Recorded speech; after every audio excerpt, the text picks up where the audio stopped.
We know that Advent is a season of waiting. I've probably preached a dozen Advent sermons on how hard it is to wait.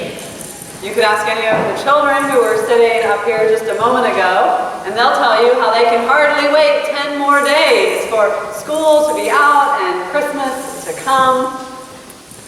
You know, we give the children Advent calendars to teach them how to count the days and to wait with reverence and hope and patience. How many of you give or gave your children Advent calendars with a little something for each day between December 1st and 24th or 25th?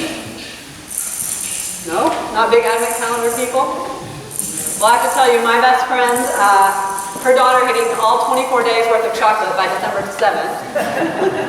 So I'm not sure how effective those Advent calendars are. I think adults probably feel a little bit differently about waiting for Christmas.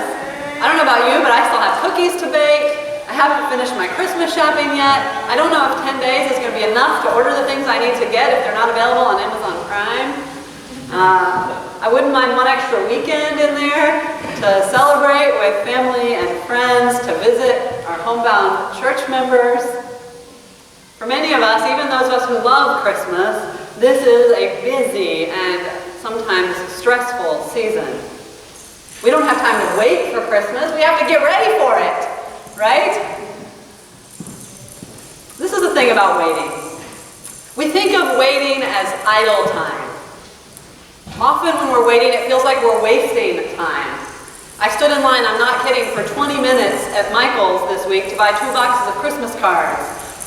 And as I stood there, I wondered if I wouldn't have been better off just ordering some online. I sit in traffic and I think, I don't have time for this.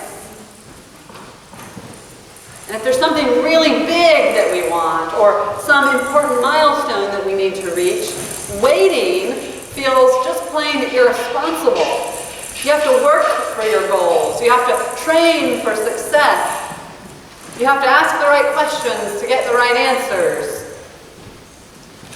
Perhaps waiting is hard because when I'm waiting, I'm not in control.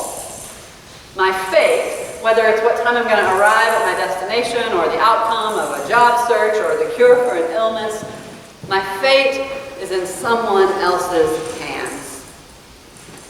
And few of us would characterize that kind of waiting as joyful, would we? The scripture we have for today from Isaiah 35 is a profoundly joyful text. The wilderness will be glad, the desert shall rejoice, the lame shall leap, the speechless sing for joy, the ransomed of the Lord shall return with singing, everlasting joy shall be upon their heads. It's a joyful text. The artwork we have for today, it depicts that sense of life blossoming in the desert in an abstract kind of way. The colors are desert colors, browns and oranges and ochres, but the painting is also alive with sparkling yellows and little hints of green. The movement of the paint, the lines, suggest energy and, well, joy, I think.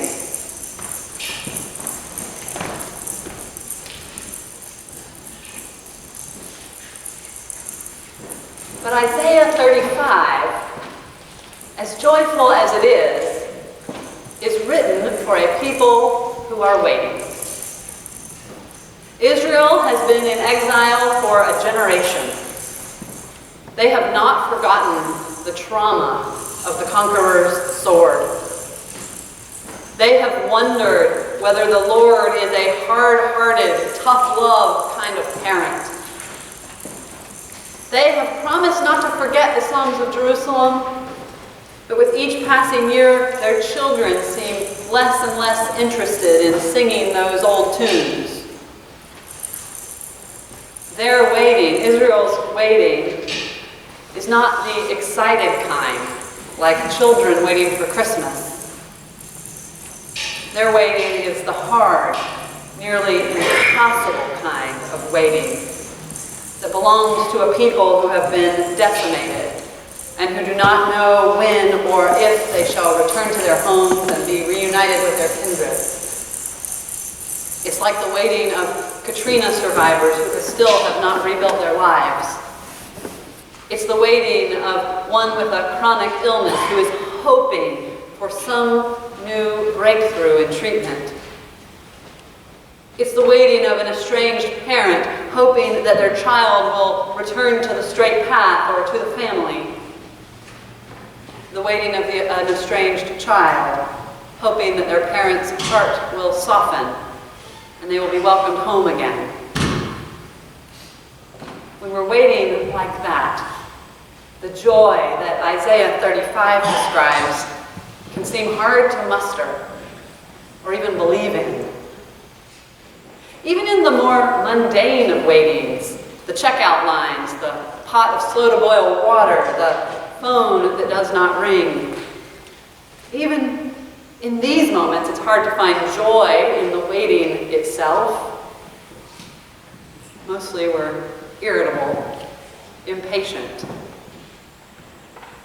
But many of the spiritual masters of our faith teach us that the waiting time, though it may seem idle or unproductive or wasted to us, is actually the time when God is most actively at work.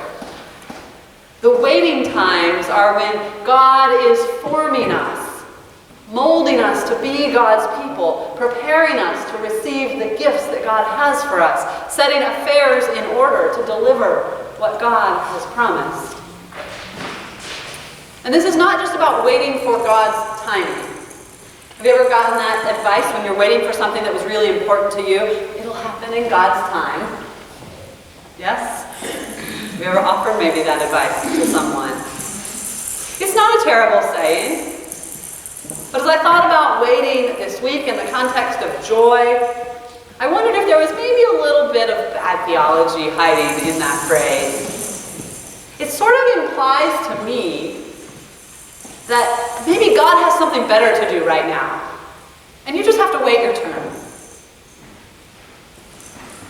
It implies that the waiting time is not God's time. But what I've learned in my own life and through the teachings of people of faith that I trust is that the waiting time is exactly God's time.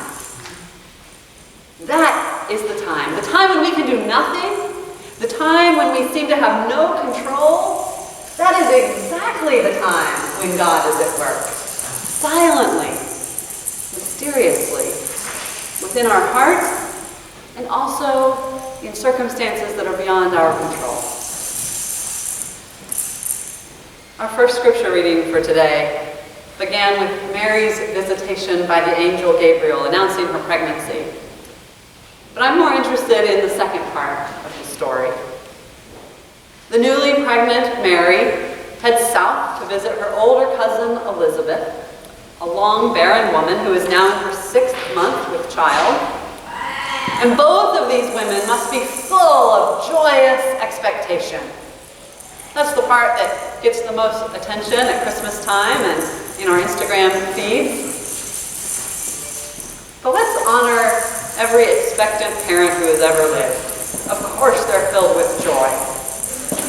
But they must also be filled with other kinds of feelings too. Certainly they are filled with fear about the delivery, about what kind of parents they will be. They must be filled with questions and with wonder about how this can be. They must have anxieties around what others might think, especially given Mary's circumstances. They must be filled with delight, but also fright over the kind of world that their children would be entering.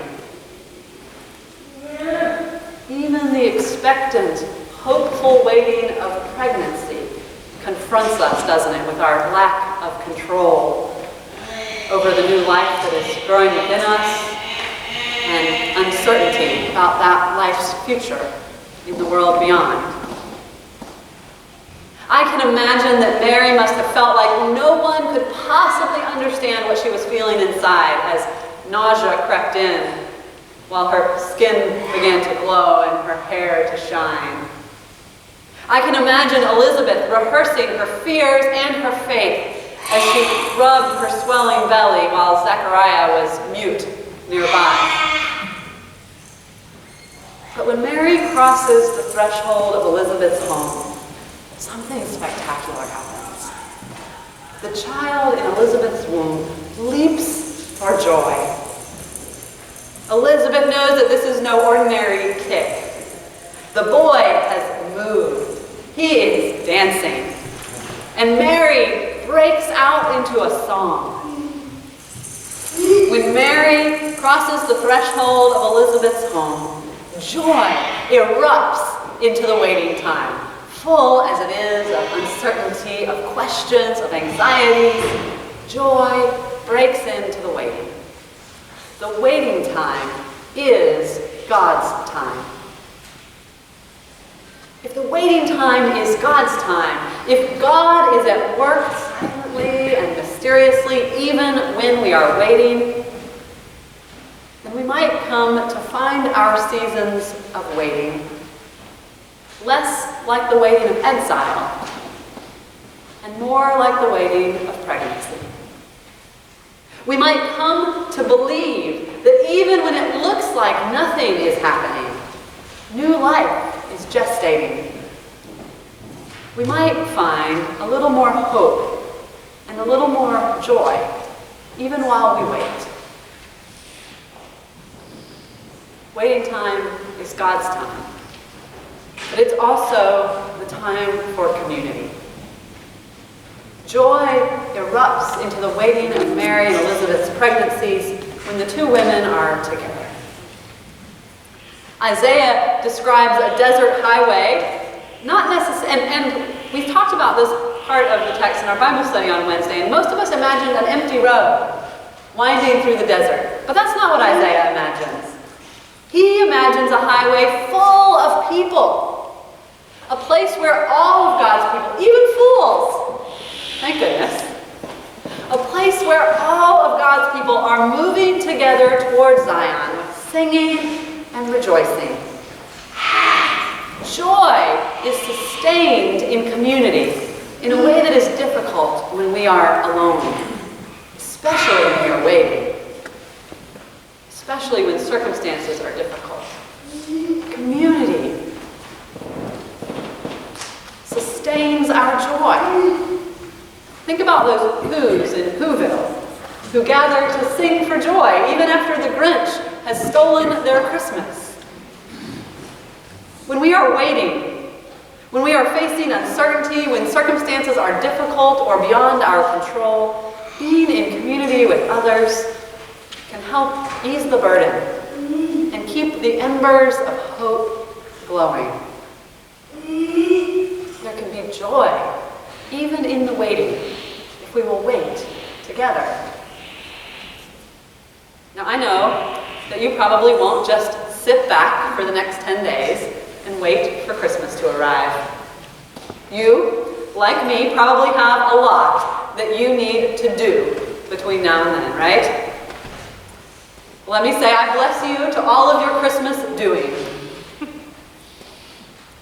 But I hope that you will also steal a few moments in these last 10 days of Advent to wait, to be.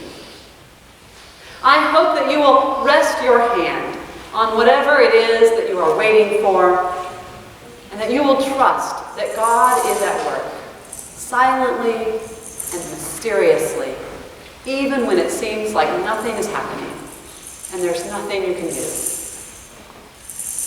I hope that you will also reach out your hand and join yourself to others who are waiting with some mix of expectation and irritation, for traffic to clear, for lives to be rebuilt, for cures to be discovered, for babies to be born, for relationships to heal, for justice to prevail. I hope you will feel something leap to life inside of you while you wait. That you will know a joy that blossoms like a desert after the rain. A joy that springs to life in community. A joy that is made complete by the presence of the Christ child, the one who is coming, the one who is already among us. That kind of joy can't wait after all. May it be so for you in these last 10 days of Advent. Amen.